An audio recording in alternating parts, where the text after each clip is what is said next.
Hello दोस्तों, good morning to all of you. आज के इस वीडियो में डिस्कस करेंगे 13 जुलाई 2026 के इम्पॉर्टेंट आर्टिकल्स एंड एडिटोरियल को।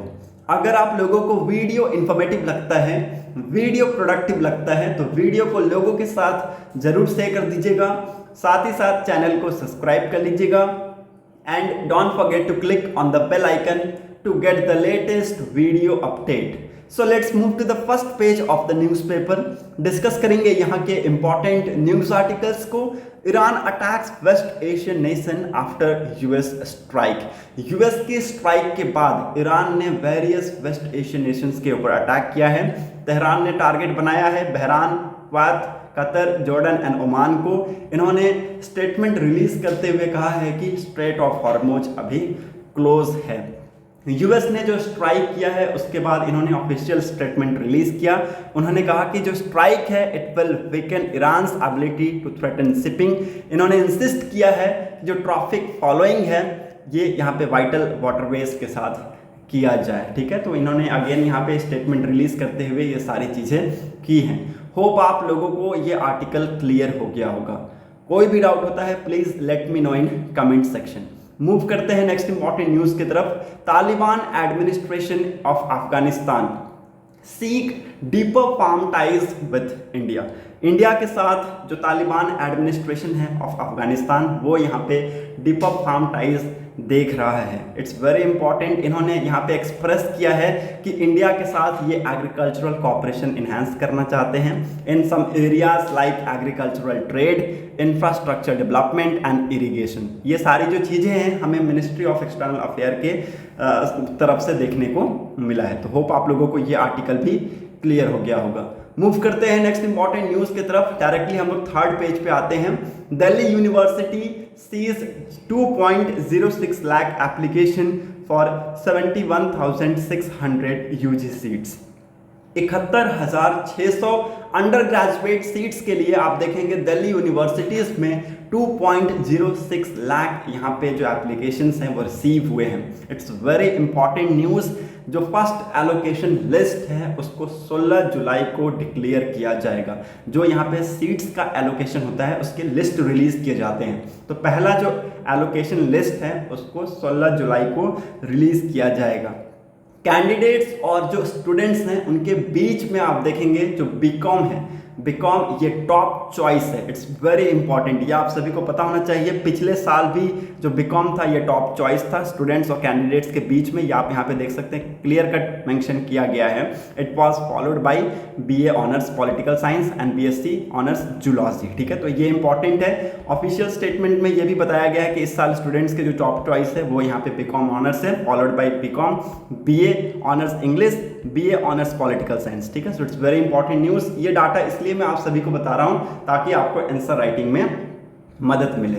मूव करते हैं नेक्स्ट इंपॉर्टेंट न्यूज़ की तरफ। फोर्थ पेज में आम आदमी पार्टी ने लॉन्च किया है nation wide signature drive over Ram मंदिर डोनेशन थेफ्ट। ठीक है, राम मंदिर डोनेशन थेफ्ट को लेके यहाँ पे आम आदमी पार्टी ने नेशन वाइड सिग्नेचर ड्राइव को लॉन्च किया है। इन्होंने इस ड्राइव के थ्रू लोगों से अपील किया है कि आप प्राइम मिनिस्टर नरेंद्र मोदी जी को एक लेटर साइन करके भेजें कि यहाँ पे जो भी ऑफेंडर्स हैं जिन्होंने ये काम किया है उसके अगेंस्ट स्ट्रिक्ट एक्शन लिया जाए। सो इट्स वेरी इंपॉर्टेंट न्यूज़, ये आप सभी को पता होना चाहिए। और इस ड्राइव को लॉन्च किया है आम आदमी पार्टी के चीफ अरविंद केजरीवाल के द्वारा। मूव करते हैं नेक्स्ट इंपॉर्टेंट न्यूज़ की तरफ। यहाँ पर और कोई भी इंपॉर्टेंट न्यूज़ है नहीं, so let's move ahead. We have come to the fifth page of the newspaper. यहाँ पे एक इंपॉर्टेंट न्यूज़ है उसको डिस्कस करेंगे। यूपी के सीएम आदित्यनाथ योगी जी ने लॉन्च किया है मेगा प्लांटेशन ड्राइव को। ऑपोजिशन ने लीक किया है इस चीज़ को 350 करोड़ का स्कैम को बता के। देखिए अभी आज के डेट में एनवायरमेंटल डिग्रेडेशन हमें देखने को मिल रहा है। अक्सर लोग अपनी हेल्थ को लेके बहुत ज़्यादा कॉन्शियस रहते हैं, बट जब बारी आती है इन्वायरमेंट की हेल्थ को लेके तब यहाँ पे लोग अक्सर यहाँ पे उसमें कमी हमें लोगों में देखने को मिलता है। इन्होंने यहाँ पे ये जो मेगा प्लांटेशन ड्राइव है उसको लॉन्च किया है और इन्होंने कहा है कि एक पेड़ माँ के नाम। और इस कैंपेन से यहाँ पे 35 करोड़ सैपलिंग्स किए गए हैं स्टेट में। यहाँ पे टारगेट रखा गया था कि एक पेड़ माँ के नाम कैंपेन के थ्रू 35 करोड़ यहाँ पे जो प्लांट सैपलिंग्स हैं वो किए जाएंगे स्टेट में। इस चीज को यहाँ पे ब्रेक किया गया।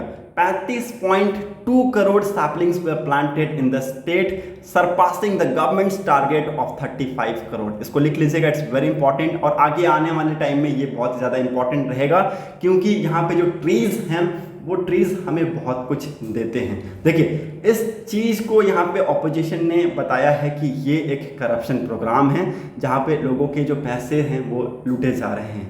ठीक है, तो ये इंपॉर्टेंट न्यूज़ है। यहाँ पे बहुत सारी कंट्रोवर्सीज भी हमें ऑपोजिशन की तरफ से देखने को मिल रहा है। होप आप लोगों को ये आर्टिकल भी क्लियर हो गया होगा। मूव करते हैं नेक्स्ट इंपॉर्टेंट न्यूज़ की तरफ। यहाँ पर और कुछ इंपॉर्टेंट है नहीं।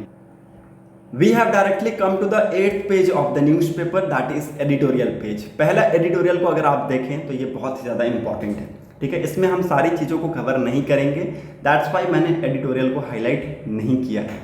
5 crore Indians wait when the courts take a break. अब ये कौन सा ब्रेक की मैं बात कर रहा हूँ, that is holiday, summer break जो होता है ना, उसकी बात कर रहा हूँ। सुप्रीम कोर्ट, बहुत सारे मेजर हाई कोर्ट्स अभी आज के डेट में समर ब्रेक पे हैं। ओके, आज ये खत्म हो जाएगा, वापस से ये सारी चीज़ें रिज्यूम हो जाएंगी आज से। ठीक है, 1 जून से लेके 12 जुलाई तक ये समर ब्रेक कंटिन्यू था। यहाँ पे आप देखेंगे कि सुप्रीम कोर्ट अभी ब्रेक पे था, बट मैं आप सभी को बता दूं कि फुल बेंच नहीं था। स्टिल वहां पे एक वीक में 3 से 4 बेंचेस यहाँ पे बैठा करते थे, ताकि यहाँ पे जो चीज़ें हैं वो स्टेबल रहे, इमरजेंसी केसेस को यहाँ पे हियर किया जा सके। जब यहाँ पे कोर्ट ऐसे ब्रेक्स लेते हैं लगभग 1 महीने या लगभग 30-35 दिन का, ठीक है, तो उस टाइम पे लगभग 5 करोड़ इंडियंस वेट करते हैं कि कब वापस से कोर्ट फुल स्ट्रेंथ पे रिज्यूम करेगा। Okay, it's very important news, आप सभी को ये पता होना चाहिए। और इस आर्टिकल में इतने डाटाज एक्चुअली एक्यूरेट नहीं दिए गए हैं। यहाँ पे बस यही बताया गया है कि समर वेकेशन की वजह से यहाँ पे जो हाई कोर्ट्स हैं, सुप्रीम कोर्ट्स हैं, जिनको यहाँ पे ब्रेक मिलते हैं, उसकी वजह से यहाँ पे जो केसेस हैं वो और पेंडिंग्स होते हैं। ठीक है, आप देखेंगे यहाँ पे 5.39 करोड़ केसेस जो है पेंडिंग है इंडियन कोर्ट्स में, जहाँ पे आप देखेंगे कि 4.73 करोड़ कहाँ पे हैं, डिस्ट्रिक्ट कोर्ट में, 63.6 लाख हाई कोर्ट में है। More than 92,000 cases are pending in the supreme court itself. ठीक है, तो यहाँ पे लगभग आप देखेंगे कि हैवीएस्ट लोड है इंडिया में केसेस का। यही सारी चीज़ें यहाँ पे बताई गई हैं। बाकी इस आर्टिकल में जो चीज़ें हैं वो यहाँ पे इतने अच्छे तरीके से एक्सप्लेन नहीं किया गया है। ओके, तो जो डाटास था वो मैंने आप लोगों को बता दिया। ये आप देख सकते हैं 1 जून से लेके 12 जुलाई तक सुप्रीम कोर्ट यहाँ पे समर ब्रेक पे था। आज से ये सारी चीज़ें रिज्यूम करेगा। और ये आप लोगों को मैंने बता दिया कि कितने केसेस पेंडिंग है, कहाँ पे, डिस्ट्रिक्ट कोर्ट में, हाई कोर्ट में और सुप्रीम कोर्ट में। ठीक है, बहुत ज़्यादा यहाँ पे हमें बैकलॉग्स देखने को मिल रहा है। होप आप लोगों को ये आर्टिकल क्लियर हो गया होगा। मूव करते हैं नेक्स्ट इंपॉर्टेंट न्यूज़ की तरफ। ओपिनियन पेज में आते हैं। डिसप्रोपोर्शनेट SIR डिलीशन इन मणिपुर ट्राइबल कॉन्स्टिट्यूंसी। देखिए, अभी ये आर्टिकल बहुत ही ज़्यादा इंपॉर्टेंट इसलिए हो जाता है क्योंकि जहाँ भी SIR हो रहा है वहाँ पे हमें डिलीशन जो रेट है वो देखने को मिल रहा है। ऑलरेडी हमने कल भी डिस्कस किया था कि कहाँ पे डिलीशन हुआ था, 4 स्टेट और 1 यूटीज में हमें यहाँ पे डिलीशन रेट देखने को मिला था। अब यहाँ पे ये आर्टिकल आया है मणिपुर ट्राइबल कॉन्स्टिट्यूशंस में। ठीक है, यहाँ पे आप देखेंगे कि जो डिलीशन रेट है वो यहाँ पे हमें देखने को मिला है हाई। ओके, और अगेन मैं बता दूं कि यहाँ पे जो ट्राइबल कॉन्स्टिट्यूंसीज हैं वहाँ पे जो डिलीशन रेट है वो ज़्यादा देखने को मिला है, इसलिए यहाँ पे ये आर्टिकल न्यूज़ में है। ओके, आप देख सकते हैं यहाँ पे जो डिलीशन किए गए हैं उसमें बताया गया कि 76.1% जो डिलीशन है they were recorded as permanently shifted और अनट्रैकेबल और absent compared with 53.9% in general assemblies constituencies. ठीक है, तो ये इंपॉर्टेंट है, इसके बारे में आप सभी को पता होना चाहिए। That accounted for 41.9% of deletion in general assemblies constituencies in contrast to just 18.9 in states, यहाँ पे एसटीज असेंबली कॉन्स्टिट्यूएंसीज में। ठीक है, तो यहाँ पे आप देख सकते हैं यहाँ पे जो वेरिएबल्स हैं आंकड़ों में ये हमें क्लियर कट देखने को मिल रहा है। ओके, और इसकी वजह से जो लोग हैं वो यहाँ पे चीज़ों की मांग कर रहे हैं। लाइक यहाँ पे जो नेम्स डिलीट किए गए हैं वो किस बेसिस पे डिलीट किए गए हैं उस चीज़ का यहाँ पे मांग किया गया है। होप आप लोगों को ये आर्टिकल भी क्लियर हो गया होगा। मूव करते हैं टेक्स्ट एंड कंटेक्स्ट पेज में। Why has China band helium exports. China ने हीलियम एक्सपोर्ट्स को क्यों बैन किया है? ओके, देखिए यहाँ पे चाइना के ministry of commerce and general administration custom ने temporarily but immediately helium export को बैन किया है। आप लोगों को मैं बता दूं कि अभी तक कोई और आर्टिकल बीजिंग के न्यूज़पेपर में पब्लिश नहीं हुआ है, बीजिंग की तरफ से यहाँ पे कोई भी इंफॉर्मेशन नहीं दिया गया है, बट अभी के लिए इसको temporarily but immediate necessary action के तौर पे यहाँ पे ये चीज़ें की गई हैं। आप लोगों को पता होना चाहिए जो हीलियम है वो सेकंड लाइटेस्ट एलिमेंट है आफ्टर हाइड्रोजन, ओके, और ये मैन्युफैक्चर्ड नहीं किया जाता है, ये यहाँ पे जनरेट होता है अर्थ क्रस्ट से। जब जो रेडियो एक्टिव डिके हैं यूरेनियम का और थ्योरियम का, ये इमिट करते हैं अल्फा पार्टिकल्स को, तब यहाँ पे जो हीलियम एटम्स हैं वो बनता है, ठीक है। तो ये बहुत ज़्यादा लंबा प्रोसेस होता है, उसके बाद जाके हमें जो हीलियम है वो मिलता है, और हीलियम का जो एक्सपोर्ट है, हीलियम का जो कॉस्ट है वो बहुत ज़्यादा हाई रहता है। आज के डेट में पिछले साल के कंपैरिजन में उसका जो कॉस्ट है वो लगभग 150 से 205 पर 1000 क्यूबिक फीट डॉलर बढ़ा है, ठीक है। सो आप समझ सकते हैं इसका जो कॉस्टिंग है वो बहुत ज़्यादा आता है। अब यहाँ पे बात होता है कि क्या चाइना एक मेजर हीलियम प्रोड्यूसर है? तो इसका आंसर है बिल्कुल भी नहीं। जितना चाइना इंपोर्ट करता है, आप हीलियम देख सकते हैं चाइना बहुत ज़्यादा इंपोर्ट करता है rather than इट्स प्रोड्यूस, ठीक है। तो 1.6% ऑफ द वर्ल्ड हीलियम से आप देखेंगे कि पूरे वर्ल्ड हीलियम में 1.6% चाइना इसका प्रोड्यूसर है, ओके।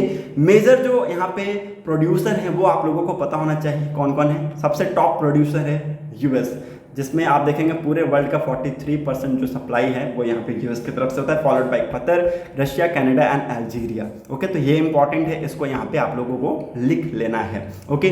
चाइना ने यहाँ पे इसलिए बैन किया है कि बहुत सारी जो चीज़ें हैं वो यहाँ पे चाइना में रुक चुकी हैं, ठीक है। चाइना अपने ही कंट्री को नीड्स को नहीं पूरा कर पा रहा है, इसलिए इन्होंने एक्सपोर्ट को बैन किया है। अब हीलियम ऑब्टेन कैसे होता है ये मैंने आप लोगों को ऑलरेडी बता दिया। सेकंड लाइटेस्ट एलिमेंट है आफ्टर हाइड्रोजन, मैन्युफैक्चर नहीं होता है, ये एक नॉन रिन्यूएबल एनर्जी सोर्स है, ओके, जिसको जनरेट किया जाता है अर्थ क्रस्ट से, ठीक है। रेडियो एक्टिव, ये सारी चीज़ें ऑलरेडी मैंने आप लोगों को बता दिया है, ओके। नाउ हीलियम का यूज़ कहाँ कहाँ पे किया जा सकता है ये आप लोगों को पता होना चाहिए। जैसे एमआरआई के जो मैग्नेट्स हैं उनको कूल करने में जो कूलेंट्स होते हैं वहाँ पे यूज़ किया जाता है, ठीक है। आपके जो फैब्रिकेटिंग इंडस्ट्रीज़ हैं, सेमीकंडक्टर फैब्रिकेटिंग इंडस्ट्रीज़, उसमें जो सिलिकॉन वेफर्स होते हैं उसमें यूज़ किया जाता है, ठीक है। ये भी आप लोगों को पता होना चाहिए कि यहाँ पे बहुत सारे जो इंजीनियर्स हैं वो भी यूज़ करते हैं एज अ लीक डिटेक्टर के तौर पर, ओके। हीलियम को ऐसे भी यूज़ किया जाता है ताकि यहाँ पे देखिए जो चीज़ें हैं वो यहाँ पे अच्छे तरीके से रह सकें। जैसे कि आप देखेंगे यहाँ पे जो स्पेस फ्लाइट ऑर्गेनाइजेशन है like ISRO, NASA, space X, ये हीलियम को यूज़ करते हैं to pressurise fuel tanks in rockets, ठीक है। रॉकेट्स में फ्यूल टैंक को प्रेशराइज करने के लिए हीलियम का वहाँ पे यूज़ किया जाता है। तो बहुत क्रिटिकल्स जगह पे इनका यूज़ किया जाता है, लैबोरेटरीज में आपको यूज़ होता हुआ देखने को मिलेगा। आज के डेट में जो हीलियम का डिमांड है वो लगभग 22% है, followed by controlled atmosphere and semiconductor 17%, lifting gas 17%, MRI scanners 15%, aerospace 9% and detecting leaks 5%, ठीक है। So it's very important. Helium का ऑलरेडी मैंने कॉस्ट आप लोगों को बता दिया है कि पिछले साल के कंपैरिजन में हीलियम का जो कॉस्ट है वो इन्हांस हुआ है। क्यों हुआ है? क्योंकि इसको एक्सपोर्ट करने में भी बहुत ज़्यादा यहाँ पे चीज़ें लगती हैं, मतलब कि ये कॉस्ट इंटेंसिव है because of its purification, storage and transport, each cost very expensive things, ठीक है। So it's very important. Hope आप लोगों को ये आर्टिकल भी क्लियर हो गया होगा। मूव करते हैं 12th पेज पे। 1 Indian seafarer missing in attack on क्रिप्स फ्लैग्ड व्हीकल, ठीक है। तो यहाँ पे लगभग 24 जो क्रू हैं वो यहाँ पे सवार थे, जिसमें 11 इंडियंस थे, 4 यूक्रेनियंस थे, 4 यूक्रेनियंस थे, 4 फिलीपींस थे, 3 इंडोनेशियंस थे और 2 श्रीलंकन्स थे, ठीक है। 23 को यहाँ पे सक्सेसफुली रेस्क्यू किया गया है रॉयल नेवी ऑफ ओमान के द्वारा, और एक जो इंडियन है वो अभी भी स्टिल मिसिंग है। आप लोगों को ये पता होना चाहिए। मूव करते हैं नेक्स्ट इंपॉर्टेंट न्यूज़ की तरफ। यहाँ पर और कुछ है नहीं, so let's move to the 14th page of the newspaper. ISRO ने यहाँ पे सक्सेसफुली कैरिड आउट किया है गगनयान सिस्टम को, ठीक है। गगनयान सिस्टम का जो टेस्ट है उसको यहाँ पे इसरो ने सक्सेसफुली कैरिड आउट कर लिया गया है। इसरो के तरफ से यहाँ पे जो टेस्ट हैं उसको कहा गया है, टेस्ट में कहा गया है कि जो भी चीज़ें यहाँ पे सिस्टम में चेक किए गए हैं वो यहाँ पे सही हैं, ओके। और यहाँ पे देखिए जो क्रू मॉड्यूल्स हैं उसको यहाँ पे चेक किया गया है, और जहाँ पे एस्ट्रोनॉट्स रहते हैं, ठीक है, तो वो बहुत ज़्यादा इंपॉर्टेंट है क्योंकि वापस आना बहुत ज़्यादा इंपॉर्टेंट है। सेफ्टी रखना बहुत ज़्यादा इंपॉर्टेंट है। ओके, तो इसरो ने यहाँ पे गगनयान सिस्टम के जो टेस्ट है उसको सक्सेसफुली कैरिड आउट किया है। मूव करते हैं नेक्स्ट इंपॉर्टेंट न्यूज़ की तरफ। यहाँ पर और कुछ है नहीं, वर्ल्ड पेज पे आप देखेंगे यहाँ पे 9 लोगों की जानें जा चुकी हैं as Russia and Ukraine intensify attacks against each other. दोनों ही कंट्रीज ने एक दूसरे के खिलाफ यहाँ पे जो अटैक्स है उसको इंटेंसिफाई किया है, जिसकी वजह से अब तक 9 लोगों ने अपनी जानें गंवाई हैं। It's very important news. यहाँ पे जो अटैक्स हैं दोनों कंट्रीज के ये बढ़ते जा रहे हैं और ये जो लड़ाई है ये अब 4 साल से भी ज़्यादा हो चुका है। सो आप लोगों को पता होना चाहिए कि एक एंडलेस वॉर की तरह अब बनता जा रहा है। यहाँ पे कुछ ना कुछ एक्शंस लेने होंगे, अदरवाइज जो चीज़ें हैं वो बहुत ज़्यादा बिगड़ती जाएंगी, हालात यहाँ पे बहुत ज़्यादा बिगड़ते जाएंगे। होप करते हैं यहाँ पे आपको ये आर्टिकल समझ में आ गया होगा। मूव करते हैं नेक्स्ट इंपॉर्टेंट न्यूज़ की तरफ। यहाँ पर और कोई इंपॉर्टेंट न्यूज़ है नहीं। So that's it for today's newspaper analysis. अगर आप लोगों को वीडियो इन्फॉर्मेटिव लगा हो तो लोगों के साथ इस वीडियो को जरूर शेयर कर दीजिएगा, साथ ही साथ चैनल को सब्सक्राइब कर लीजिएगा and don't forget to click on the bell icon to get the latest video update.